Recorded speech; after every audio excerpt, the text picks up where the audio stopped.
Hey everybody, welcome to the show. This week's episode is a continuation of our Meet the Team series. I very much believe that knowing the people behind the game gives you great perspective on what the game's going to be like, and we have an awesome team, so you might as well get to know them.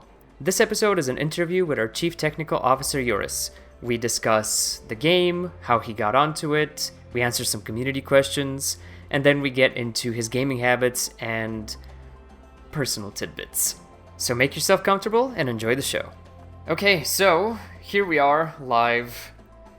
Let's just start. Tell us first a little bit about your background, who you are, what your name is, where you come from, all that magical stuff. All right. So my name is Joris Huijbregts. I'm from the Netherlands. I've been doing game development for quite a while, since I was 16, I think. That's when I started. And my very first project was obviously an MMO, which didn't go too well because I didn't know how to program. But it taught me how to program, so it was a great experience. And I've always been making games. After a while, I started making middleware for games, like software so other people could build games, essentially. And I sold licenses for that on the Unity Asset Store for a while. And Suna was a part of that as well, and then we both moved over to Ember Sword. Tell me a little bit more about that Unity stuff, because I know it was like this... I know of it, but it's like shrouded in mystery. Yeah, so I started a company called DevDog when I was still at university. And surprisingly, it actually started selling quite well and making quite a bit of money. And I did zero marketing and zero business stuff. I was just programming, I was enjoying it, and somehow it sold itself. And then Suna came on and he was like, but you got to do some marketing. You got to like reach out to people and like keep them happy and do all of that stuff. And I was like, that's nonsense. I don't have to do that. And eventually he convinced me, and he joined the company and he did all of the outreach and so forth. And I guess it really took off, huh?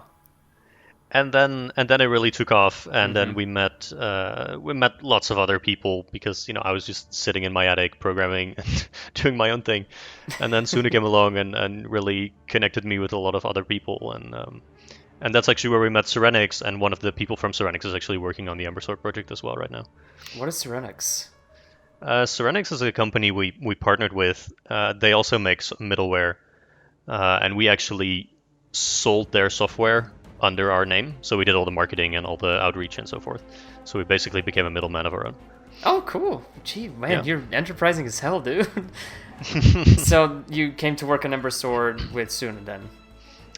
Yeah, we were just... I built like 5 software packages or something, and it was getting a little bit boring because I was mostly working by myself, and there was some money to spare, but not really to grow and start hiring lots of people. It was very difficult to scale on the Unity Asset Store.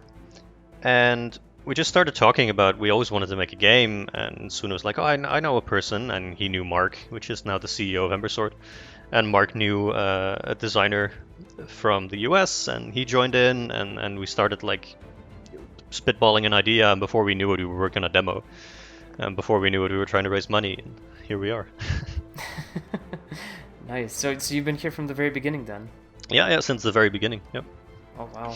Damn. The stories you must know. Well, I guess we're going to get to that in some capacity once we get to the later part of the podcast. Yeah. So, we covered how you came to work on Ember Sword succinctly. So what is your vision of Ember Sword? As, in your capacity as the Chief Technical Officer? I mean, that's a tough one. There's a lot of like little visions, but I think the primary one is that games these days are too easy. Games have become so easy, and you know those like YouTube or Facebook advertisements you see, and then it's like 95% of people don't know how to solve this puzzle, and a 3-year-old could do it. Yes. Right. That's what we've come to. So I want Ember Sword to be challenging. Just one of my favorite games is probably, and we'll get to that. I'm spoiling a little bit, but one of my favorite games is Dark Souls. Oh hell yeah! Dark Souls 1. It has super good level design, but it's also extremely challenging. So once you finally defeat a boss, you feel amazing. You really feel like you achieved something, and I want Ember Sword to have that feeling as well. I don't want it to be easy. That is actually a very, very good way to put it. In the podcast with Victor that I recorded, we also discussed Sekiro and a lot of From Software games, and I like that you're making a distinction between hard and challenging, because I've always, like I said in that podcast, I maintain that Dark Souls is in no way hard, it is just challenging. Mm-hmm. And I really, really appreciate that approach to game design, at least on your Yeah. part. Yeah, also, I really like the Japanese RPG kind of genre. And another one is Monster Hunter. And what Monster Hunter does really well is the games are very challenging. And when you die in the game, you really feel like you just screwed up. It doesn't feel like the game is just poorly designed. It just feels like, nope, this is completely on me. And that's difficult to design for, but so important. So how is that being translated into Ember Sword then? We're going to get to that in some capacity in the community questions, but just overall, how do you envision the challenge happening? So when it comes to combat, the combat is pretty fast-paced. It's not very static. So in some MMOs, like you just stand still and you press 1 to 9 to queue your abilities, right? And then the game is basically knowing when you should queue what ability. So you have a good that's how a lot of MMOs work, and it's kind of boring. So the way Ember Sword works is you have to move around a lot. You can exploit a lot of the behavioral traits from creatures, and they all have their own definitive behavioral traits. So you really need to learn their movement patterns to learn to exploit them, which I think is very similar to something like Dark Souls. Yeah. Dark Souls, Monster Hunter, all those things. Exactly. Yeah. That is a fantastic way, again, to approach challenge design. Those are the games that I typically gravitate towards, that amp up difficulty through increased encountered challenge, really, and not just stats, because that is so yeah, exactly. Yeah, and there's so many games that try to keep the game challenging throughout the progression of the game, right? So for example, Guild Wars 2, which I kind of enjoyed at the time, but everything just levels with you. So you run through an area where there's like level 1 creatures and you kill them, and then you're level 60, 70, 80 and you come back and there's still a challenge, and you're trying so hard to defeat a chicken, and it's no fun, right? You're standing there, giant swords, cool armor, and then you have a challenge on a chicken. So the game shouldn't, the stats shouldn't be the balance. The balance should just be skill, player skill. Hell yeah, that is a fantastic way to put it. So we are now going to transition slightly into the more fun parts of this podcast. Stupidly, I very late in the podcast schedule, namely last night, decided to ask the community if they have any questions towards you. Luckily, you were also in that chat, and you managed to pick out some questions that you enjoyed the idea of answering. So we're going to cover those now. With that in mind, first question is, have you already done any class? God. Our L sounds and R sounds are very difficult for my dumb mouth. Have you already done any cross-platform latency testing? Cross-platform, no, but we have done latency testing with our existing infrastructure. And at the end of the day, that latency will always stay the same, regardless if you're a mobile or on a PC or whatever. And then the additional latency on a mobile device would come from the cell tower strength or where you are or what the quality of your network is in your environment.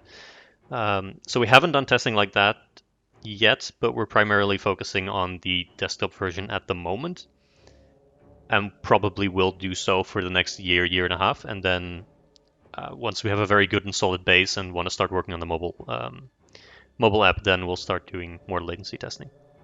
And generally, latency shouldn't... I mean, I don't want to, put words in your mouth, but latency, due to how the game is supposed to be optimized, isn't going to be that big of an issue, correct? No.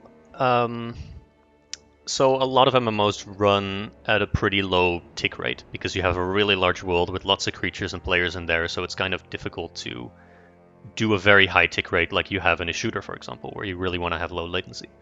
In Ember Sword, though, we have, and I don't really think I can get too much into this, because then we should probably do a different podcast because it gets very detailed.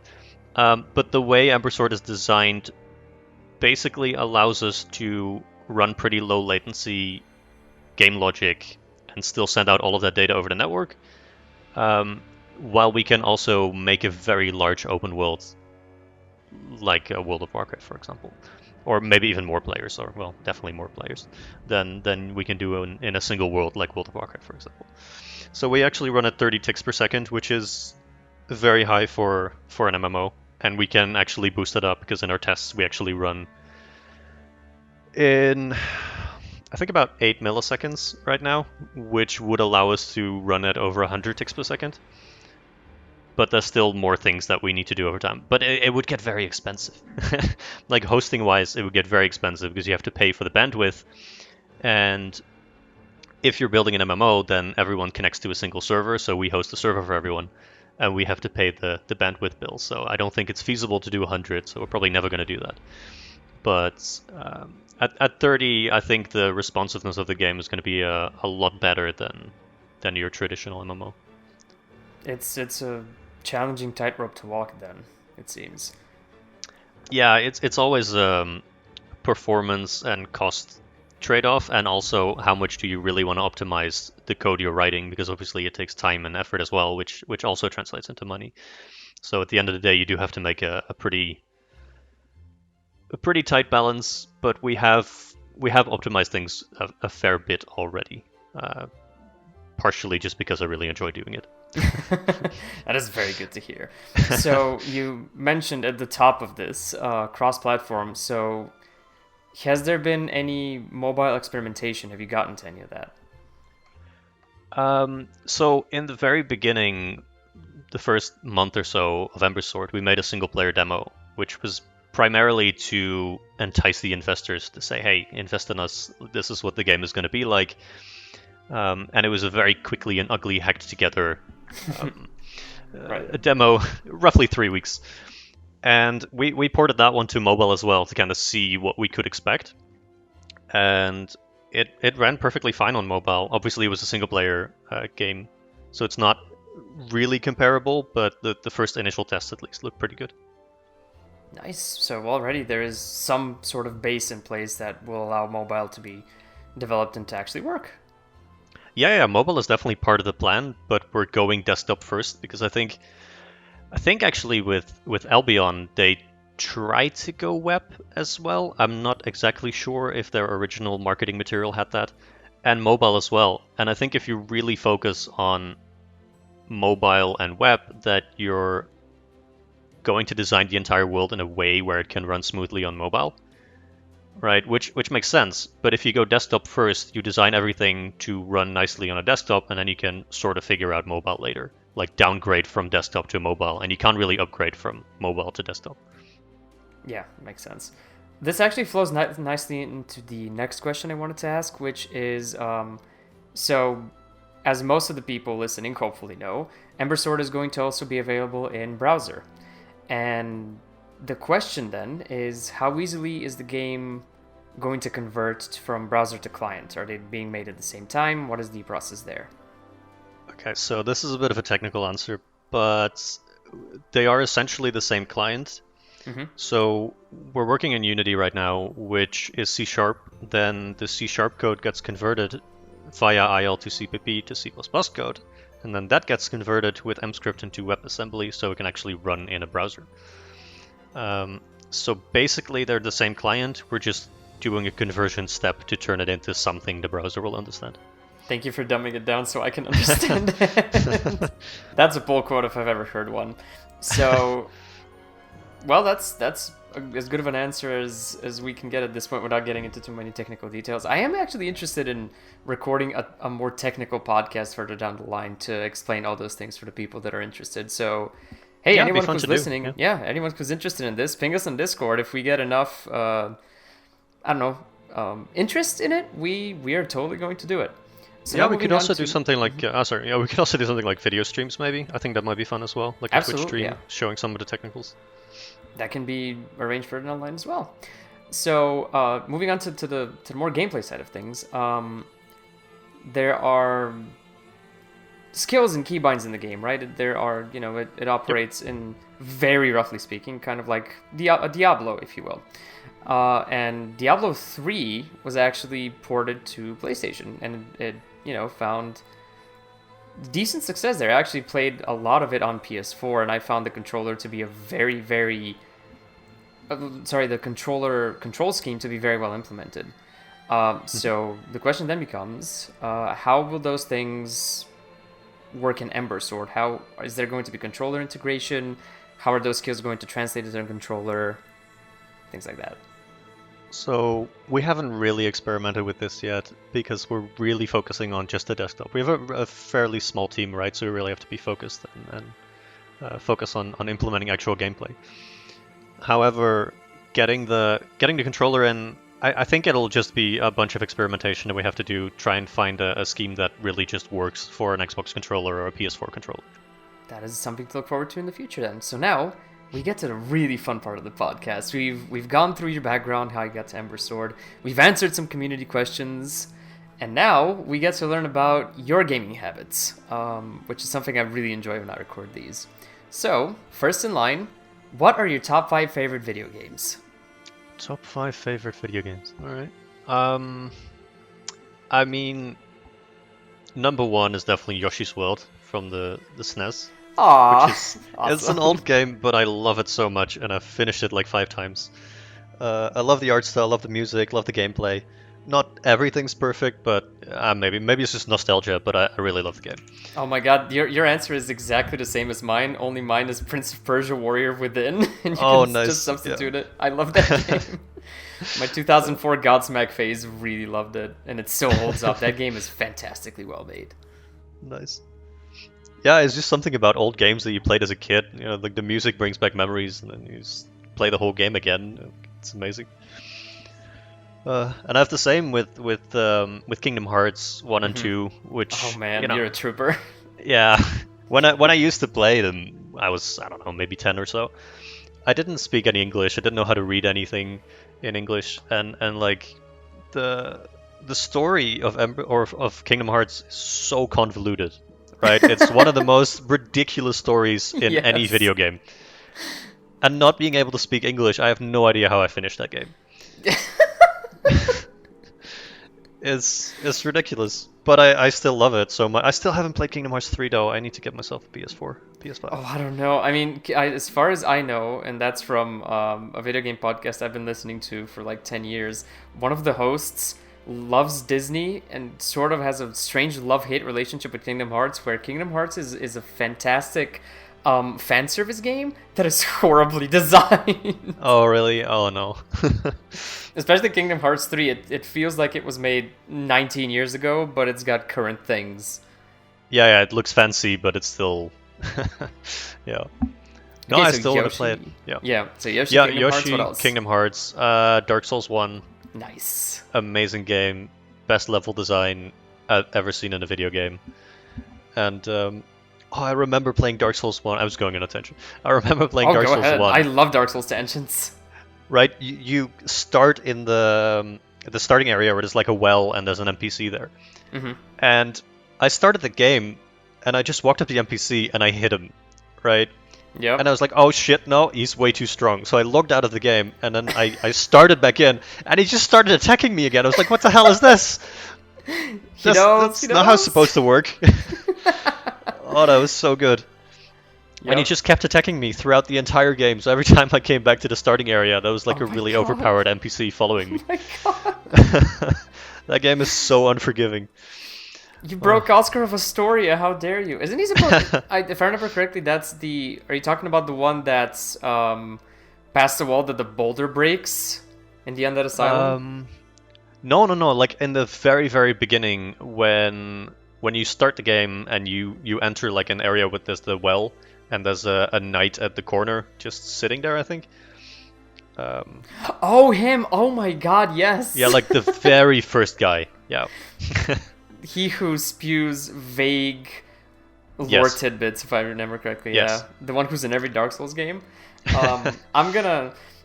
I use these segments as sort of a platform to commit sacrilege and make people not like me. My favorite Dark Souls game might be Dark Souls 2. Oh no. I know, hold on, hear me out. I know it's an unfinished pile of garbage, alright? There are some areas that just make no geometric sense, but if you tough out the initial areas of the game, which are let's face it, not done. You get to unravel possibly one of the best stories in a From Software game, where the fall of King Vendrick. Okay, for those uninitiated, Dark Souls is a very insane fantasy world that tells the story of just endless cycles of cursed people living awful lives. And Dark Souls 2 in particular tells the story of the king of the land that you play in, King Vendrick, who essentially created the whole game as a series of challenges that his wife that are aimed to keep his wife away from his treasure, and is this incredibly sad and well-written story in a game that seemingly is just trash in terms of level design, at least initially. Yeah, I never got into it. Like, I played 1, I loved it. I couldn't really get into 2, and then 3 I really enjoyed as well. 3 is really good, mostly because it's just a lot of stuff from 1. Yeah, true. I still prefer 1, but 3 looks nicer and feels a bit smoother, plays a bit more fluid. I will say Dark Souls 2 might have the best DLC, though. Apart from Bloodborne's The Old Hunters, which I hold as, like, probably the best, well, one of the best DLCs ever made for a video game. Dark Souls 2 does a thing that I enjoy immensely when expansions drop, which is it tells a cohesive narrative that has incredible implications for the world of the game. And not only that, the level design of those DLCs is stupendously good. So if you haven't gotten, it's a shame though that the base game then is such a mess. Honestly, if you are interested and have the time, play Scholar of the First Sin. Like those, it's frequently on sale. It fixes a lot of the things wrong with the game. And if you tough out the initial 5-ish hours and you start getting to the mid to late game stuff and then do the DLCs, you're going to have a fantastic time with it. It's awesome. All right. Just send me a link afterwards. I'll have a look. Oh, hell yeah. So what else beyond those 3? What else? RuneScape. Definitely RuneScape. Nice. I played it as a kid. So much fun. Again, couldn't speak any English, but no idea how I managed to play the game, but I have good memories of that. Yeah. Awesome. So, and then last one, I suppose that was like 4, right? Last one would be Forged Alliance, which is RTS game. Oh, what's it about? I don't think I've heard about it. It's an extreme micromanagement RTS game, so you can have up to 1,000 troops, and they're not like platoons, so each unit is like an individual unit you can individually control. And then all the everything's projectile based, so you can actually micromanage your units to dodge a projectile as it falls from a plane, and it's pretty crazy, and the skill cap is insane. Dude, but I really enjoy so the game. Complicated. It's really complicated. You have to pay so much attention. It's ridiculous.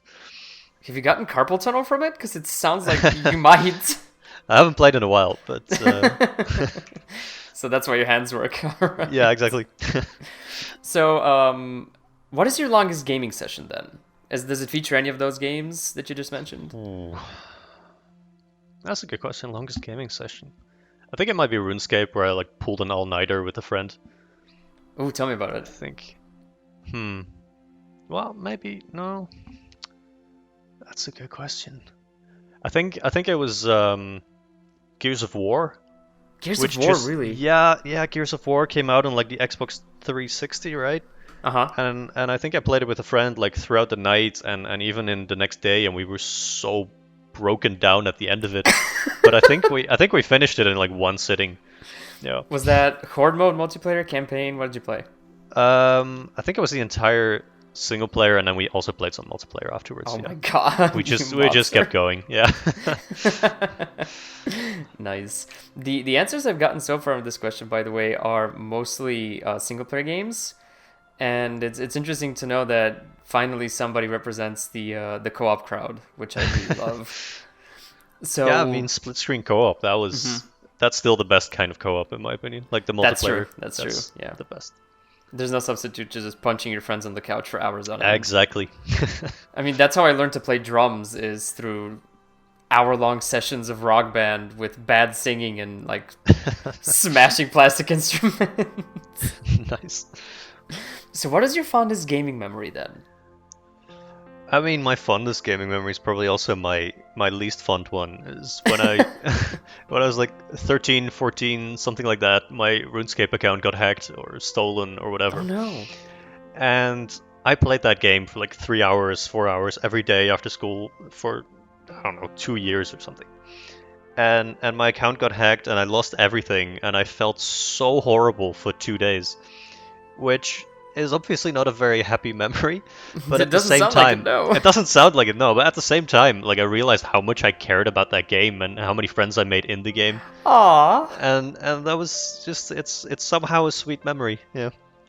It's sort of a you don't miss it until it's gone type of thing. Yeah, I guess so. Yeah, yeah. I really love that game, and I played it so much, and I made so many friends in the game, and yeah, it was a great time. Yeah. That's awesome. When did you play it actually? Most actively.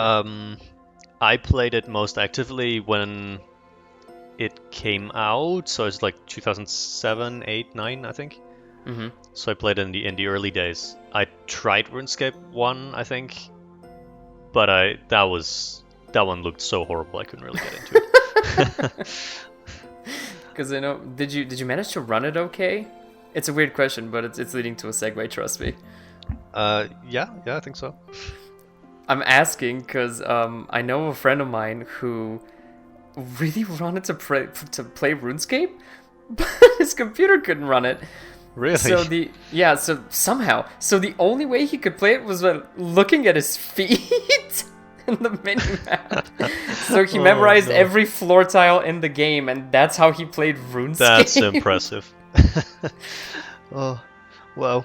Yeah, I mean, in the beginning, it was just the Java applet that was running in your browser, right? And then they went away from the browser, which was kind of surprising. I mean, I guess since Java is dying, I suppose. Java applets, at least. Poor Java, rest in peace. According to them, it still runs on 3 billion devices, so it's fine. It has been for like 20 devices. years. Yeah. Yeah, stored in people's attics. One of them's probably gained sentience by this point. And its whole existence is trapped in a Java-fueled nightmare, not being able to upload itself to the internet. Oh god, been there. Java-fueled nightmare. Really? Also, just programming things in general. Oh, sorry. Like I'm not a huge fan of Java. I don't think anybody is at this point. Yeah, maybe not. No. Yeah, there's somebody on like life support with an artificial lung with one hand twitching Running on Java. involuntarily. Yeah, I don't know, something on Java, and his hand is just going through the motions of programming in Java. The last vestiges of his sanity slipping away through his fingertips into Java code. God, I think I just created a new Shadowrun character. Christ. Okay, so that was all the questions I wanted to ask, and we got ourselves a pretty decent little podcast. So thank you for taking the time to sit down and have this chat with me. Hopefully, all the listeners enjoyed this awesome banter, and yeah, look forward to a more technical podcast with Joris in the future. Cool. So thank you. Thanks for having me. Awesome. Hey you made it to the end. Congratulations! That must mean you like us enough to want more, right? Well, good news! We're all over the internet. Go to embersword.com and subscribe to our newsletter for a chance to play the game early, as well as the latest interesting tidbits on the game and the team. Join our lovely Discord community over at discord.gg/embersword. Follow us on Twitter and Facebook at PlayEmberSword for regular updates on what we're up to. And remember the basics. Drink water, be kind to each other, and spread the word about Ember Sword.